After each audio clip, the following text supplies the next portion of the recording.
मैं बहुत ही प्यारा एक माता जी का भजन सुनाने जा रही हूँ। आप लोग सुनिएगा और कमेंट में बताइएगा कैसा लगा।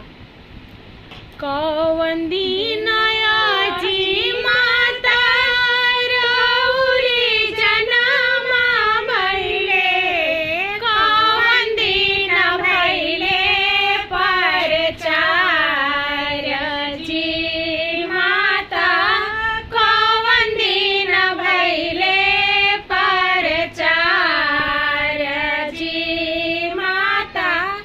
एकम के आजी मैया रउरी जनमा भइले, द्वितीया के भइले परचार जी माता, द्वितीया के भइले परचार जी माता। तृतीया